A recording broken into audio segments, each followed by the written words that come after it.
오늘 우리에게 내주신 하나님의 귀한 말씀은 신약성경 야고보서 5장 말씀이 되겠습니다. 야고보서 5장 13절에서 20절까지 교독하도록 합니다. 13절입니다. 너희 중에 고난당하는 자가 있느냐? 그는 기도할 것이요. 즐거워하는 자가 있느냐? 그는 찬송할지니라.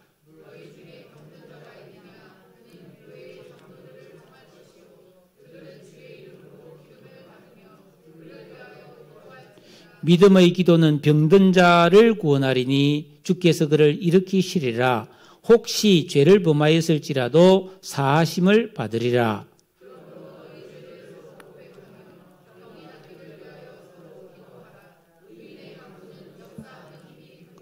엘리야는 우리와 성정이 같은 사람이로되 그가 비가 오지 않기를 간절히 기도한즉 3년 6개월 동안 땅에 비가 오지 아니하고 내 형제들아 너희 중에 미혹되어 진리를 떠난 자를 누가 돌아서게 하면 너희가 알 것은 죄인을 미혹된 길에서 돌아서게 하는 자가 그의 영혼을 사망에서 구원할 것이며 허다한 죄를 덮을 것임이라. 아멘. 미국 카네기 멜론 대학의 컴퓨터공학과 교수였던 랜디 포시라는 사람이 있죠. 젊은 날에 암에 걸려서 일찍 죽었습니다. 몇 년 전에 돌아가셨는데 그러나 마지막 숨을 거두는 것까지 열심히 강의를 했어요. 그러면서 남긴 메시지가 많은데 그가 쓴 책 마지막 강의라는 책에 이런 이야기가 나와요. 이제 펭귄에 대한 이야기입니다. 펭귄 알죠? 연무예란 펭귄. 이 펭귄은 육지에 살다가 배가 고프면 바다에 뛰어들어가서 고기를 잡아먹죠. 그런데 이 바다 속에는 펭귄을 잡아먹는 천적들이 있는 거예요. 바다 표범이라든지 뭐 고래도 펭귄을 막 잡아먹는 그런 영상들을 볼 수가 있죠. 그림을 한번 보여주세요. 자, 이 펭귄이 바닷속에 들어가야 되는데 얼음 위에서 들어갈까 말까 들어가자니 겁나고 안 들어가자니 배가 고프고 그래서 펭귄들은 떼를 지어서 그 물가에서 망설이고 머뭇거리며 쉽게 물에 뛰어들지 못하고 시간을 보낸다는 거예요. 이렇게 모두가 어쩔 줄 모르고 우왕좌왕하고 있을 때 한 마리가 용감하게 바다에 퐁당 뛰어드는 놈이 있는 거예요.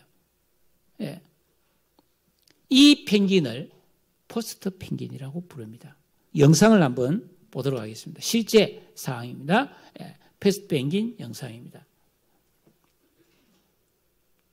자, 펭귄이 이래 지금 배가 고파서 이제 불에 갈까 말까 이거 어슬렁어슬렁 왔다리 갔다리 하고 있습니다. 한번 보세요. 이 부분을 잘 보세요. 여기 보면 좀 희한한 놈이 하나 나옵니다. 이 꼬맹이죠, 꼬맹이. 이 꼬맹이 말고 평범한 펭귄인데 이 한 놈이 뜨벅뜨벅 나오죠, 지금. 얘가 비시비시 나오더니 갑자기 확 뛰어듭니다. 퐁당. 그러니까 다 뛰어듭니다. 뛰어드니까 얘네들이 다 북을 보고 뛰어들죠. 자, 불을 켜주세요. 한 마리가 먼저 뛰어드니까 그제서야 다른 펭귄들도 그 두려움을 떨쳐내고 바다로 뛰어들었죠. 이처럼 위험하고 불확실한 상황에서 이 포스트 펭귄은 다른 펭귄들의 참여를 끌어내는 역할을 했죠. 그래서 이 경제학에서나 이 사회과학에서 이 포스트 펭귄이라는 단어는 불확실하고 위험한 상황에서 용기를 내어 먼저 뛰어드는 도전자, 승구자를 가리키는 그런 단어로 사용되고 있습니다. 또 새로운 아이디어나 기술력을 가지고 과감하게 모험 기업을 하는 그런 회사나 사람을 일컫는 말로도 쓰이게 되죠. 제가 왜 이 말씀을 드리냐 하면은 우리의 신앙도 대단한 모험에 해당된다는 겁니다. 성경이 우리에게 이런 믿음 생활을 하라라고 하는 요구는 굉장히 과격하고 급진적일 때가 많이 있습니다. 하나님께서 처음에 믿음의 조상 아브라함을 불러낼 때에 너는 고향과 친척과 아버지 집을 떠나라 그랬어요. 자기가 75세까지 쌓아놓은 모든 것을 버려두고 떠나라 그랬단 말이에요. 100세에 얻은 네 아들을 제물로 바쳐라 그랬단 말이에요. 굉장히 두려운 일 아니에요? 사사기를 보면 이 사사 기드온이 살던 시절에 그 이스라엘 나라는 미디안이라는 오랑캐의 지배하에 있었습니다. 너무너무 살기가 힘들었어요. 근데 하나님께서 어느 날 기드온에게 나타나서 너 기드온아, 너가 미디안을 몰아내라. 그렇게 말해도 아니 내가 뭐가 있습니까? 걱정 마, 내가 함께 해줄게. 그래서 이제 전쟁이 벌어지는데 미디안의 군사가 13만 5천 명이 몰려옵니다. 기드온이 우리가 싸워야 된다 하고 막 군사를 모집했는데 몇 명을 모집했냐면 3만 5천 명 모집했습니다. 여러분 13만 5천 명하고 3만 5천 명 4배 이상 되잖아요. 이 어떻게 전쟁을 하겠어요? 그런데 하나님께서 기드온 보고 야 기드온아 3만 5천 명 너무 많다. 그 사람들 겁먹는 사람들 그리고 내 마음에 안 드는 사람들 다 집에 가라 그래. 그래서 집에 돌려보낸 사람이 3만 1,700명입니다. 여러분 3만 2천 명에서 3만 1,700명 돌려보내고 딸랑 300명 가지고 13만 5천 명과 싸우라고 했어요. 여러분 가능합니까? 그런데 순종해야 되는 거예요. 그런데 순종해서 승리합니다. 예수님께서 제자들을 부르실 때 베드로와 요한과 야고보는 고기 잡는 어부였습니다. 그런데 예수님께서 그들을 만나가지고 너희는 나를 따라오너라. 내가 너희로 사람을 낚는 어부가 되게 해주겠다 했을 때 이 베드로와 요한과 야고보는 배와 그물과 아버지와 그날 배에 가득 잡은 고기를 다 버려두고 그 즉시 예수를 따라갔다고 그랬어요. 진정한 신앙은 하나님의 말씀에 순종하여 모험에 뛰어드는 것입니다. 믿음은 머리로 이해하고 내가 이해되는 것만 믿는 게 아니에요. 하나님의 말씀을 믿고 뛰어들면 하나님이 인도해 주십니다. 세월이 빠르게 흐르고 있습니다. 빠른 세월을 우리는 그냥 보내면 안 됩니다. 진리 안에 영원한 상을 위하여 참된 신앙에 뛰어드는 여러분 되기를 주의 이름으로 축원합니다. 오늘 말씀 야고보서는 이 야고보 이 성경을 기록한 야고보는 예수님의 친동생 야고보입니다. 이 야고보는 예수님이 살아계실 때 예수를 안 믿었어요. 형이 미쳤다고 생각했어요. 그런데 예수님이 십자가에 달려 죽고 난 다음에 부활했잖아요. 그때 아이고 내가 잘못 알았구나. 우리 형님이 아니고 하나님의 아들 맞구나. 그래서 이 야고보서 1장에 보면 그리스도의 종 야고보는 그러면서 평생을 무릎이 굳은 살이 바뀌어서 낙타 무릎이 되도록까지 기도했던 예루살렘 교회의 목사가 되었죠. 이 야고보가 굉장히 기도를 많이 한 사람이라서 영적으로 굉장히 깊은 사람이에요. 이 사람이 이 세상을 살아가면서 우리 성도가 겪게 되는 여러 가지 상황과 형편에 대하여 신앙적인 해결책을 오늘 잘 가르쳐주는 말씀을 하고 있습니다. 오늘 우리가 읽은 이 성경은 짧지만 이 속에는 고난을 당하는 자, 즐거워하는 자, 병든 자, 죄책감에 시달리는 사람, 미혹에서 진리를 떠난 사람, 그리고 기도 열심히 하는 성도에 대해서 우리에게 말씀해 주고 있습니다. 자, 먼저 13절을 보시면 너희 중에 고난당하는 자가 있느냐? 그는 기도할 것이요. 여러분 우리가 인생을 살면서 고난을 겪지 않는 사람이 누가 있겠습니까? 이런저런 크고 작은 고난을 우리는 평생 겪으면서 살아가는데 그런데 이 고난은 크게 세 가지 종류가 있습니다. 첫째는 뭐니 해도 죄로 인한 고난이 있습니다. 실수와 잘못을 해서 당하는 고난이 있단 말이에요. 이런 경우에 고난이 오면 자기의 죄를 철저하게 회개하고 하나님 앞에 기도하면서 하나님의 용서와 회복해 주심을 기다려야 됩니다. 두 번째는 연단을 위한 고난이 있습니다. 죄가 없지만 고난을 당하는데 하나님이 이런 고난을 허락할 때가 있다 이 말입니다. 여러분 이 세상에 고난 없이 되어지는 일은 없잖아요. 학생이 공부를 하려고 해도 고난을 이겨야 되고, 직장을 다니면서 남달리 좀 뛰어난 사람들로 해도 참 인내하며 고난을 견뎌야 되고, 우리가 결혼 생활을 통해서 자녀를 또 양육하는데도 많은 고난이 있잖아요. 고난 없이는 뭐 선한 일이 되어지지 않습니다. 그런데 예수 믿고 구원받은 성도가 올바른 신앙생활을 통해서 거룩한 사람이 된다는 거, 이게 그냥 되어지는 일이 아니단 말이에요.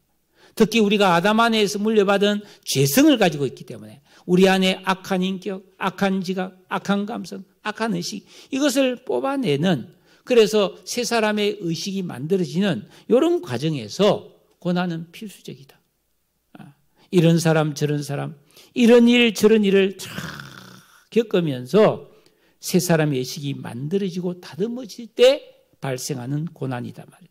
이런 경우에도 성도는 인내하면서 순종과 기도를 계속해야 돼요. 또 뭐 불가항력적인 고난이 있잖아요. 천재지변이나 아니면 전염병 같은 코로나 팬데믹 같은 데 얼마나 많은 사람들이 고난을 많이 겪었어요. 이럴 때도 기도하며 인내해야 되는 거예요. 또 여러분, 새 사람의 의식이 만들어져서 신앙이 장성한 정말 대단한 믿음의 사람에게도 고난이 옵니다. 하나님 중심으로 살아갈 때 필연적으로 이 세상이 불법과 죄가 가득한 세상이기 때문에 고난이 온단 말이에요. 네? 여러분, 부자도 고난받아요. 이 세상에서 성공해도 고난받아요. 이 세상 모든 사람이 존경해도 고난받아요. 여러분, 이순신 장군도 고난 많이 받았잖아요. 세종대왕도 얼마나 많은 고통을 느꼈어요. 안질환에 걸리고 소화불량에 걸리고 질병, 진짜 많은 병을 앓았다는 역사적 기록이 있습니다. 여러분, 우리가 예수 믿고 믿음이 좋아져서 정말 기도가 응답이 잘 되고 정말 성령 충만하여 막 다른 사람에게 막 기적을 일으키는 사람도 고난이 오게 되어 있습니다. 왜냐하면은 성경을 보면 의인은 가만히 있어도 고통을 느낀다는 거예요. 마태복음 5장 10절에 보니까 의를 위하여 박해를 받는 자는 복이 있나니 천국이 그들의 것임이라. 여러분, 성도는 그럴 때에도 기도해야 돼요. 애통하며 기도하며 인내할 때 하나님의 큰 위로와 기쁨이 임할 줄로 믿습니다. 결국 성도는 이 세상을 살아갈 때 어떤 종류의 고난을 겪든지 간에 기도로 이겨내고 인내로 그 고난의 때를 통과해야 될 줄로 믿으시기 바랍니다. 이 세상은 고난이에요. 고난 없이 살 수가 없어요. 항상 기도해야 되는데 특히 내가 고난이 있다고 생각될 때는 더 열심히 기도해야 된다는 것을 믿으시기를 축복합니다.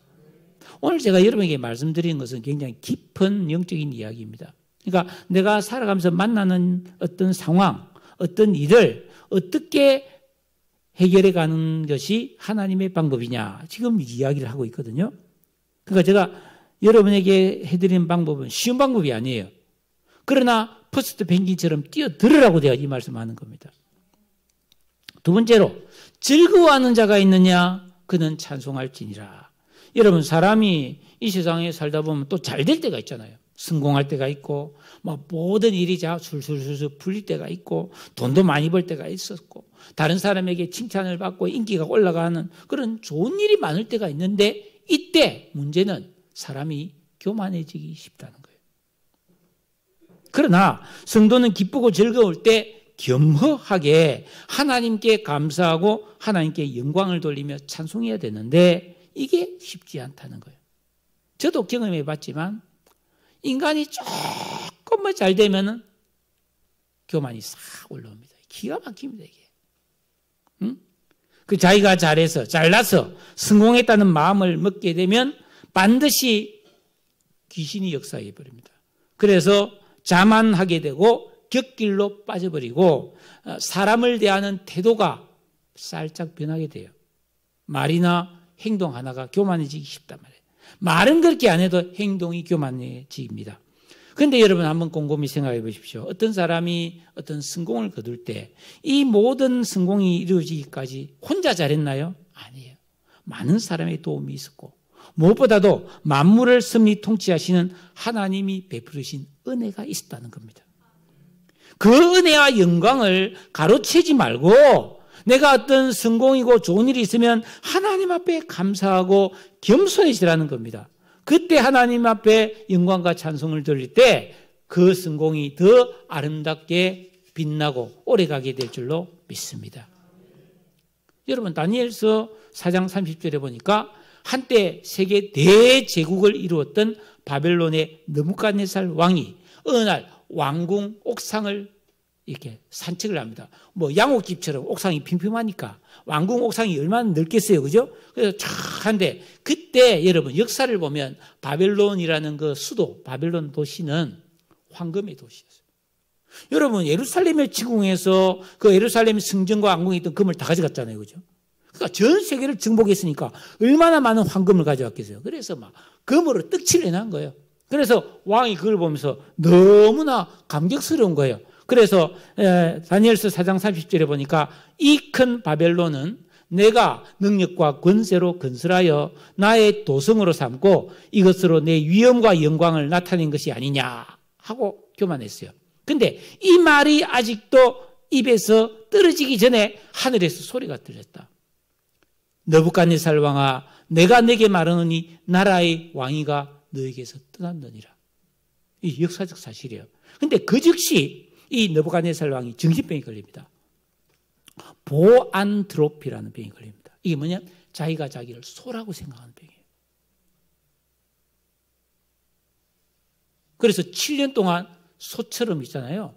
풀을 뜯고 쇠사슬에 맡겨서 이렇게 나무 숲 속에 지냅니다. 그런데 정신이 한 번씩 오락가락 하다가 어느 순간 돌아왔을 때 그가 회개를 했을 때 그 치료가 돼서 다시 왕위에 올라와서 이 글을 쓴 거예요.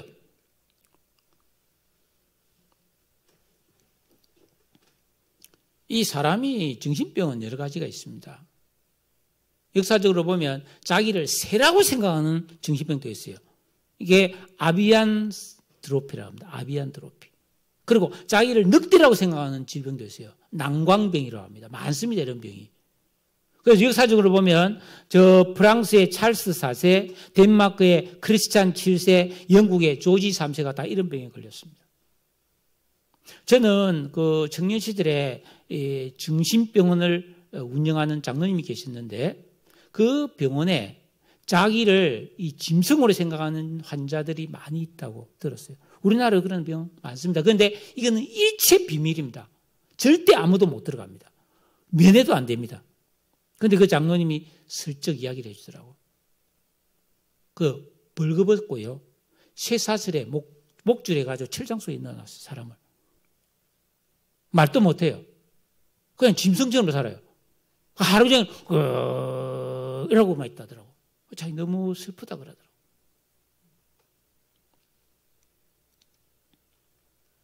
신약에 보면은 사도 야고보를 죽이고 베드로까지 죽이려 했던 헤롯 아그리빠라는 왕이 있었어요. 이게 그 당시 유대와 사마리아를 이렇게 지배하던 로마가 임명한 분봉왕이었는데 이 헤롯 아그리빠가 어느 날 왕복을 쫙 입고 백성들 앞에 연설을 했는데 백성들이 아부하느라고 사도행전 12장 21절에 와 이건 신의 소리요 사람의 소리가 아니다. 그랬을 때 헤롯이 하면서 있잖아요. 그 영광을 하나님께 돌리지 않았을 때 천사가 쳐버렸어요. 그래서 벌레에 먹혀 죽었다고 되어 있습니다. 이것도 역사적 사실이거든요. 여러분 잠언 16장 18절에 교만은 패망의 선봉이고 그만한 마음은 너부집의 앞잡이입니다. 여러분 순종과 기도를 통하여 겸손을 만드세요. 조금 뭐 잘났다고 조금 자기가 뭐 좀 했다고 조금 뭐 좀 가졌다고 교만하면 반드시 문제가 생긴다. 그러지 말라는 거예요. 세 번째로 14절에 보니까 너희 중에 병든 자가 있느냐. 그는 교회의 장로들을 청할 것이요 그들은 주의 이름으로 기름을 바르며 그를 위하여 기도할지니라. 여러분 사람이 세상에 살아가면서 절대로 피할 수 없는 게 또 이 질병이라는 거예요. 질병. 여러분 중에 병 한 번도 안 걸려본 사람 있습니까? 없죠. 그런데 이 질병도 걸리는데 여러 가지 이유가 있다. 원인이 있다. 네. 가장 중요한 것은 잘못된 생활 습관. 뭐 생활이 불규칙하고 뭐 먹는 것도 뭐 먹다가 말다가 뭐 많이 먹다가 뭐 적게 먹다가 뭐 그렇게 하고 잠도 자다가 말다가 하고 뭐 술 많이 먹고 뭐 담배 많이 피우고 뭐 게으르고 나태하고 뭐 아무렇게나 행동하고 그럼 병 걸리지. 몸에 안 좋은 음식 막 잔뜩 먹고 뭐 치맥 좋아하는데 그것도 굉장히 안 좋은 병이거든요. 맥주 같은 거 먹으면 완전 통풍이 옵니다. 혈관병 굉장히 중요하죠. 그다음에 이 죄로 인해서도 질병이 옵니다. 노화로 인해서 질병이 옵니다. 우리가 뭐 코로나를 시대를 겪어봤지만 이 박테리아나 바이러스 감염을 통해서도 질병이 오고 귀신의 역사로 병이 걸릴 수도 있습니다.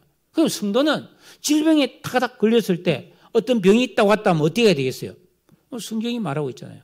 교회의 장로를 초청해서 신방을 받고 그 장로가 주의 이름으로 기름을 바르며 그를 위해 기도했을 때 치유가 된다.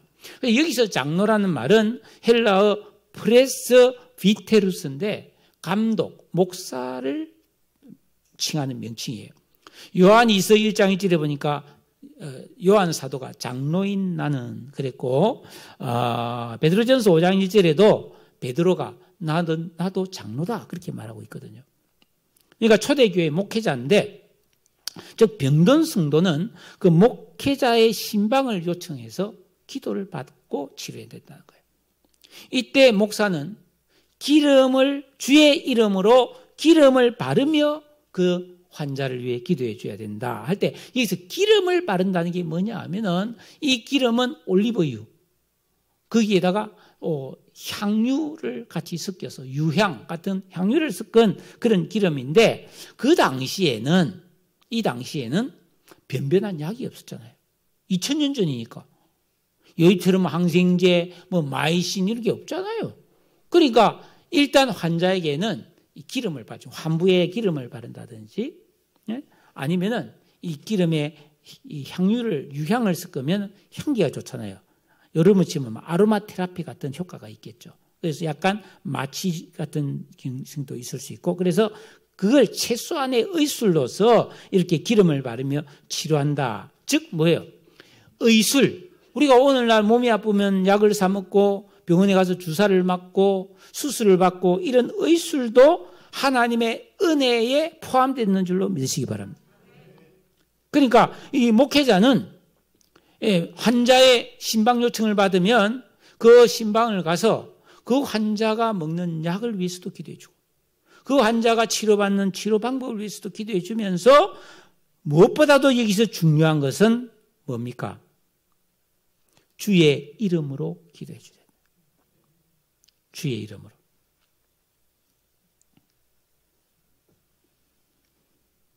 예수의 이름에서 나가는 능력을 간절히 바라면서 기도해라 이 말이에요. 약이 치료하는 것도 예수의 능력이 나와야 된다는 거예요.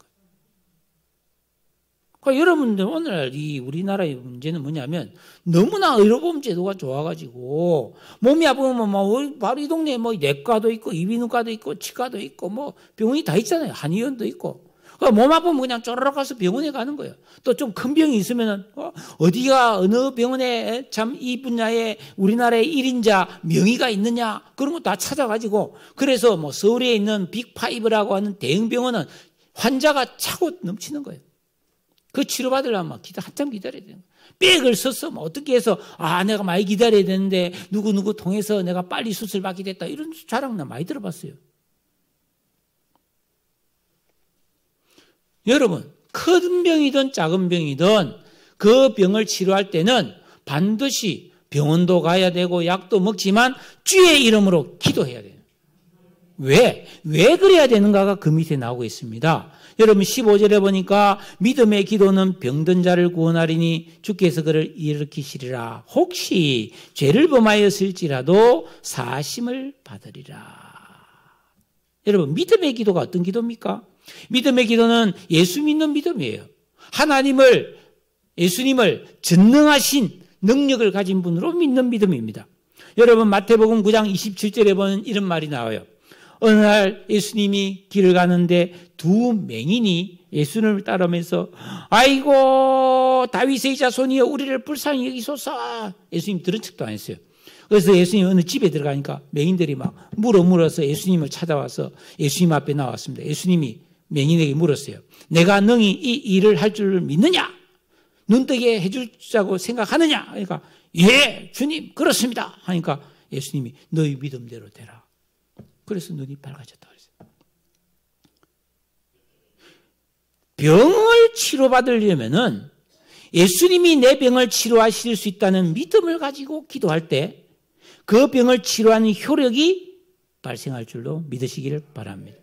그러면서 또 한 가지 중요한 것은 혹시 죄를 범하였을지라도 사심을 받으리라. 여러분 모든 병이 다 죄로 인해 오는 것도 아니지만은 그러나 죄로 인해 오는 병이 많아요. 그리고 그 사람이 뭐 죄로 인해 병 걸린 게 아니라 할지라도 그 사람에게 죄가 있으면 치료 잘 안 된다고 보는 거예요. 영적으로. 그래서 예수님은 그 복음서에 보면 병자를 고쳐주면서 종종 너의 죄가 사하여졌느니라 이런 말을 많이 해요. 이거는 완전 치유를 말하는 것입니다. 여러분 마가복음 2장에 보면은 중풍병 환자를 네 사람이 들것에 메고 예수님께 옵니다. 이게 사람이 많으니까 이 환자를 예수님 앞으로 데려갈 수 없으니까 지붕을 뜯어가지고 지붕에서 따라내리잖아요. 그때 예수님께서 뭐라 합니까?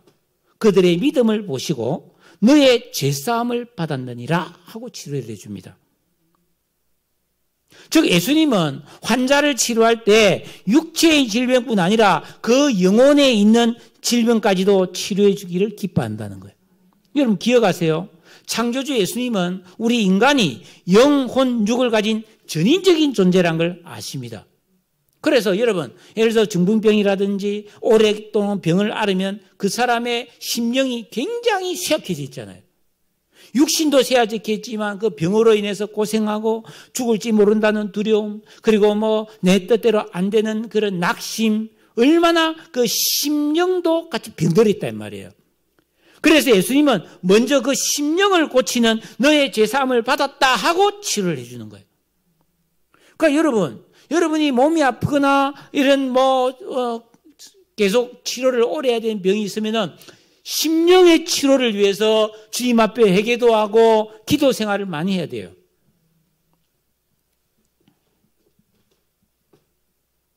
그래서 주님이 나의 모든 마음과 영혼, 정신과 이 육신의 질병을 다 깨끗하게 치료해 줄 수 있다는 이 믿음을 가지고 하는 기도는 예수님께서 친히 오셔서 치료해 주듯이 전인적인 치료가 이루어지는 줄로 믿으시기를 바랍니다. 그래서 우리는 아플 때 믿음의 기도를 해야 되고 또 목회자의 도움을 받아서 기도해야 된다 이 말이에요. 또 있습니다. 16절 다 같이 읽겠습니다. 16절 시작.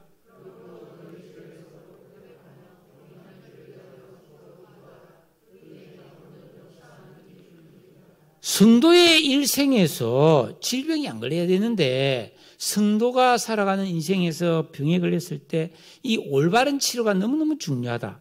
그러므로 이 모든 병의 다시 한번 말씀드리지만 죄로 인해 오는 건 아니지만 근본적으로 이 질병은 인간의 타락과 함께 생겨난 거거든요.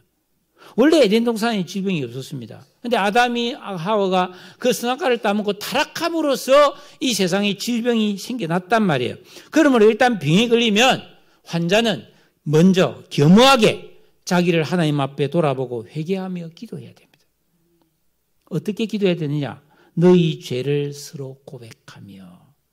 이게 무슨 말입니까?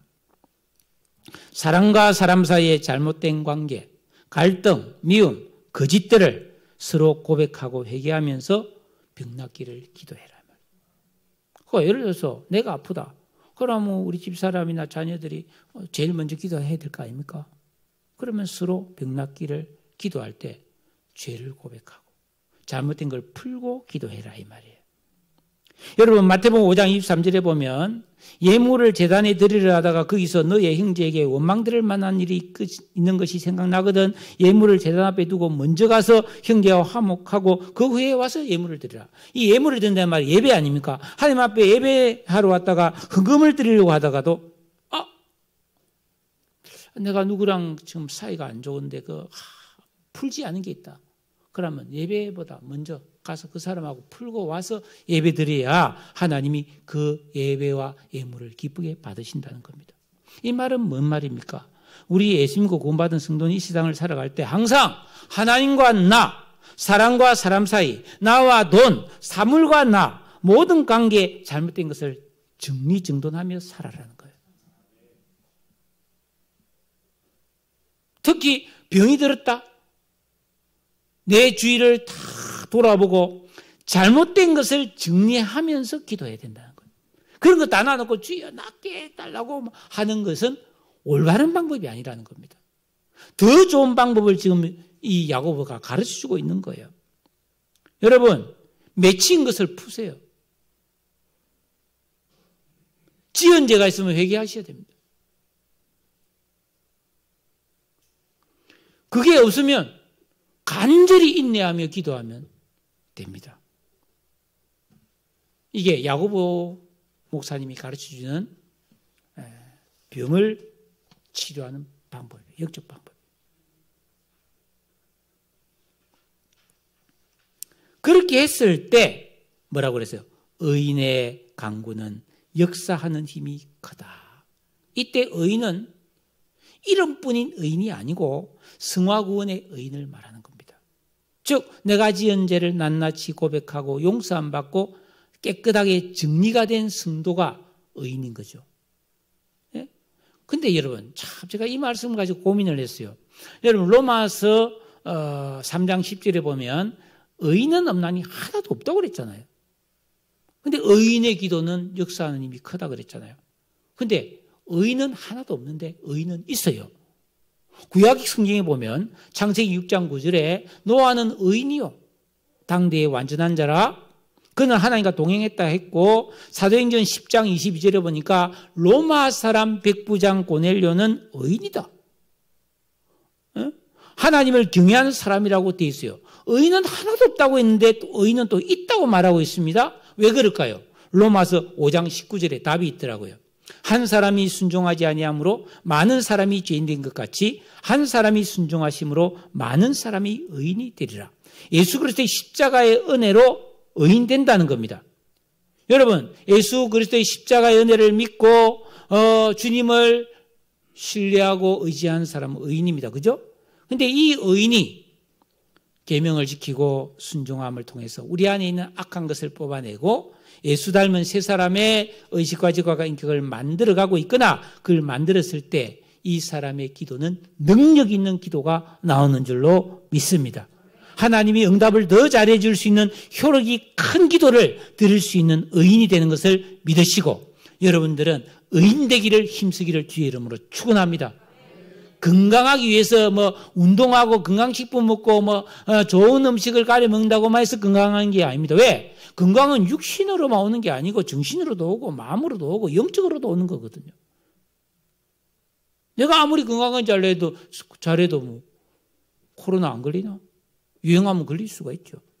그렇기 때문에 내가 관리만 해서 병이 안 걸릴 방법은 없는 거예요.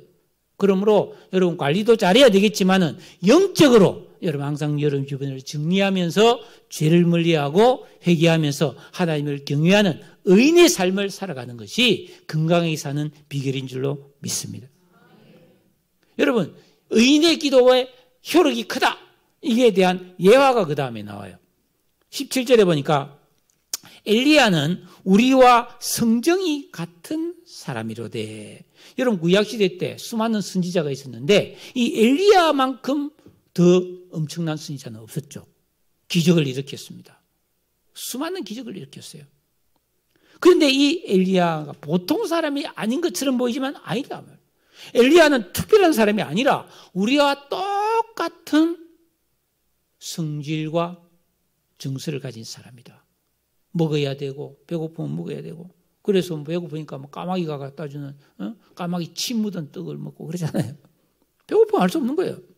두려움과 낙심을 했던 사람도 엘리야입니다. 그러나 이 엘리야는 하나님 앞에 온전한 계명을 지키고 기도의 삶을 통해서 새 사람의 지과 지각이 만들어져서 그 시대, 그가 살고 있던 그 시대를 향한 하나님 뜻을 정확하게 알고 순종했던 사람이 엘리야였다는 거예요. 그래서 그는 그 당시 자기가 몸담고 살았던 이스라엘의 우상숭배와 제약과 타락이 너무나 극심했기 때문에 그 당시 그 나라 왕인 아합과 그 백성들을 위하여 열왕기상 17장 1절에 이런 말을 했습니다. 내가 섬기는 이스라엘 하나님 여호와께서 살아계심을 두고 맹세하노니 내 말이 없으면 수년 동안 비도 이슬도 있지 아니하리라 했는데 그대로 되었습니다. 여러분, 비가 안 오면 어떻게 됩니까? 그것도 3년 반 동안. 지금도 한 6개월만 비 안 오면 난리 납니다. 지금 호남 지역에 굉장히 지금 가뭄이 극심해서 뭐 이렇게 물이 항상 나오지 않고 단전이 이루어지고 있다는 뉴스가 나오죠. 우리는 기억도 못하죠.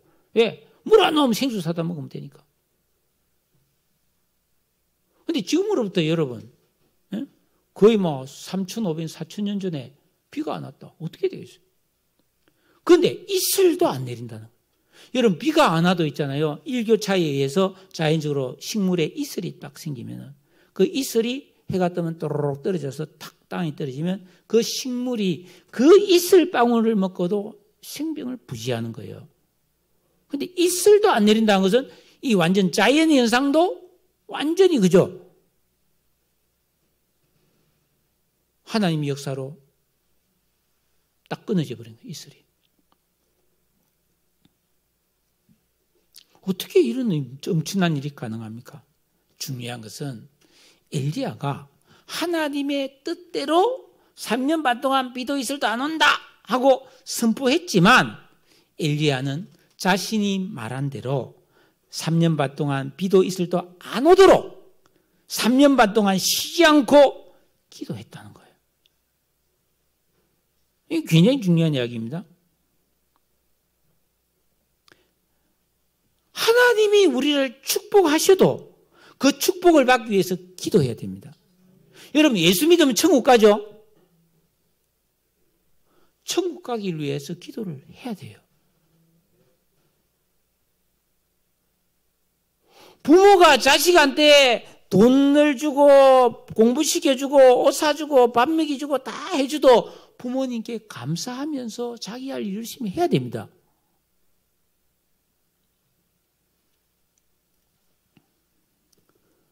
엘리야가 이렇게 믿음으로 간절히 기도하니까 비가 안 왔고 다시 기도하니 하늘이 비를 주고 땅이 열매를 맺었다.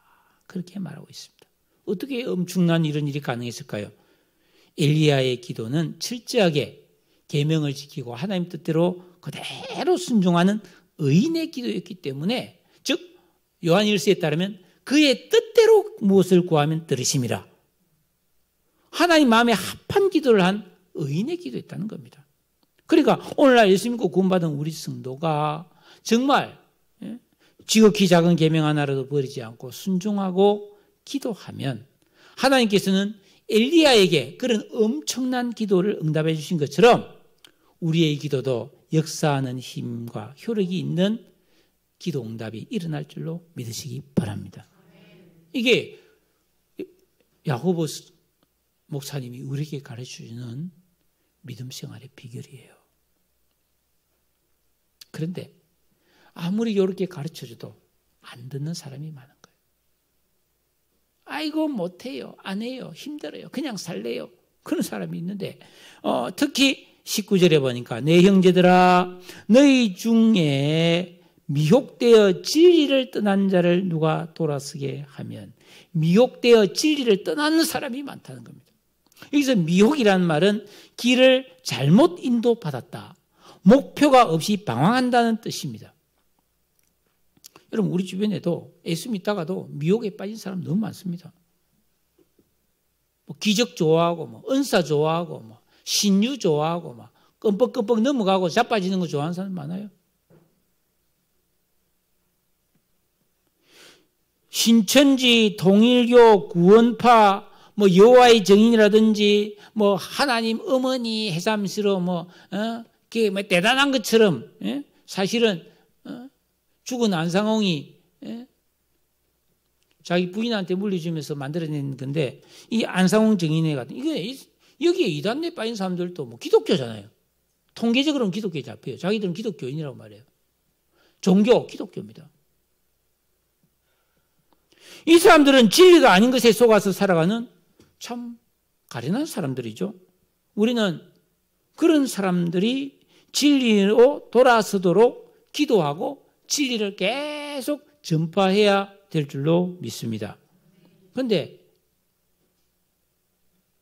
더 심각한 게 있어요. 교회는 다니지만 올바른 믿음과 방향대로 믿지 않는 겁니다. 미혹에 빠진 거죠. 교회는 다니는데 세상 즐거움에 빠졌고 진리의 말씀대로 안 믿고 자기중심적인 신앙생활을 하면서 하고 싶으면 하고 말고 싶으면 마는 이런 성도들에게도 진정한 신앙의 방향과 목적을 가르쳐주고 중보기도 하고 권면해야 합니다. 왜 그런가 하면 디모데전서 6장 1절에 중요한 말씀이 있어요. 성령이 밝히 말씀하시기를 후일에 어떤 사람들이 믿음에서 떠나 미혹하는 영과 귀신의 가르침을 따르리라 하셨으니 자기 양심이 화인을 맞아서 외식함으로 거짓말하는 자들이다. 여러분 아담 안에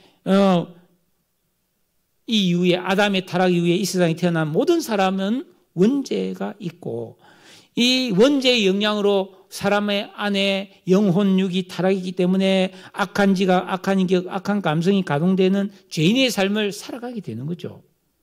그런데 이 허물과 죄로 죽은 인생은 반드시 끝이 영원한 수치와 멸망 아닙니까? 그런데 이 세상에서 아무리 악한 죄인일지라도 여자의 후손으로 이 땅에 오신 하나님의 아들 예수 그리스도의 이름을 믿고 그 이름을 내 영속에 영접하면 죄사함을 받고 거듭나고 중생하여 하나님의 자녀가 되는 줄로 믿습니다. 그 은혜죠, 은혜. 이렇게 구원받은 하나님의 자녀는 거기서 그치면 안 돼요. 반드시 하나님, 예수님을 내 인생의 주인과 왕으로 모시고 이렇게 살아라고 주신 성경 말씀, 특히 계명을 순종하고 기도하는 진정한 영적 생활을 통해서 이 새 사람의 의식을 만들어야 돼요. 내가 태어나서 지금까지 살아오면서 자연스럽게 생긴 내 성격대로 살면 안 된단 말이에요. 성경에서 이렇게 살아라고 하는 그런 성품을 만들어서 지혜, 지식, 명철, 총명을 얻어서 살아야 될 줄로 여러분 믿으시기를 바랍니다. 이런 믿음의 진리, 방금 제가 말씀드린 이런 여자의 우선으로 오신 예수를 믿고 내 죄사함 받고 하나님의 자녀가 되는 신분을 회복하고 그 신분에 걸맞도록 우리가 하나님 말씀에 순종하고 기도해서 우리가 거룩하고 경건한 사람이 되어져가는 이런 성화 구원에 의해 삶을 사는 요 진리대로 안 살면 세속에 물듭니다. 세상에 뭐 좋은 게 많아 보이잖아요. 영적으로 어두워집니다. 절대로 믿음의 성숙에 이르지 못해요. 그러면 마귀가 가져오는 거예요. 귀신이 딱 갖고 오는 거예요. 학교 안 가고 애들 가출하면 반드시 요새도 뭐 그런 앵벌이를 시킨다든지 뭐 이상한 그런 폭력배한테 걸려들잖아요. 그거 마찬가지예요. 반드시 마귀의 묘에 걸리고 귀신의 가르침에 속아버리는 거예요. 솔깃한 말에 들어가는 거예요. 그러다 보면 원망불평을 일삼고 외식하며 허상에 집착하면서 허망한 세월을 보내버리는 거예요. 그래서 20절에 보니까 너희가 알 것은 죄인을 미혹된 길에서 돌아서게 하는 자가 그의 영혼을 사망에서 구원할 것이며 허다한 죄를 덮는다. 여러분, 우리 대부분의 사람들은 도둑질하고 거짓말하고 사기치면 그건 죄라고 생각하지만 말씀대로 안 사는 거, 계명대로 살지 않는 것은 별로 죄라고 생각을 안 하는 희한한 그런 경향이 있어요. 그러나 세 사람의 의식과 지각이 만들어지면 이 진리에서 벗어난 사람들을 보면서 가슴이 아파하는 거예요. 애통하며 중보하고 근면해서 그 사람을 돌아서도록 섬깁니다. 그런데 잘 안 듣죠. 그렇지만 계속 포기하지 말고 기도해주고 근면해서 그 영혼을 사망에서 건져내고 허다한 죄를 덮는 용서를 받아야 된다는 거예요. 영혼을 살리는 섬김이죠. 이런 기도는 하늘의 상이 큰 줄로 믿습니다. 말씀을 맺겠습니다. 여러분, 이 세상에 모든 살아가는 사람들은 나름대로 다 기도해요. 기도 안 하는 사람은 아무도 없어요. 제발, 이거 다 기도잖아요. 네? 절에 가서 뭐 기도하는 거, 무슬림들이 기도하는 거 다 기도잖아요. 모든 종교의 기도가 있습니다. 그러나 기도에서 가장 중요한 점은 정성과 노력이 아닙니다. 어떤 사람이 누구에게 기도하냐가 중요합니다. 우리는 살아계신 하나님께 기도합니다. 하나님께서 능치 못할 일이 없고 전능하시기 때문에 우리 기도를 어떤 기도로 응답하실 줄로 믿습니다. 그런데 기도하는 내가 중요하죠. 오늘 본문에 따르면 15절에 믿음의 기도를 해야 돼요. 16절에 의인의 간구가 역사하는 힘이 큽니다. 17절에는 간절한 기도가 나옵니다. 엘리야는 간절히 기도했다고 그랬어요. 여러분, 믿음의 기도를 드릴 수 있는 믿음을 키우시기 바랍니다. 의인의 간구로 역사하는 힘이 크다 그랬으니까 우리는 순종과 계명 순종과 기도를 통해서 성화군의 의인의 삶을 여러분이 날마다 훈련하시기를 축복합니다.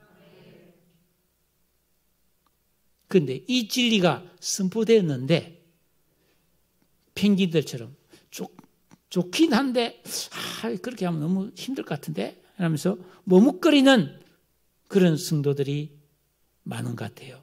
아니에요. 우리 모두 함께 과감하게 뛰어드는 퍼스트 펭귄처럼 담대하게 이 진리에 뛰어들어서 의의 삶을 살아가는 여러분 되시기를 축복합니다.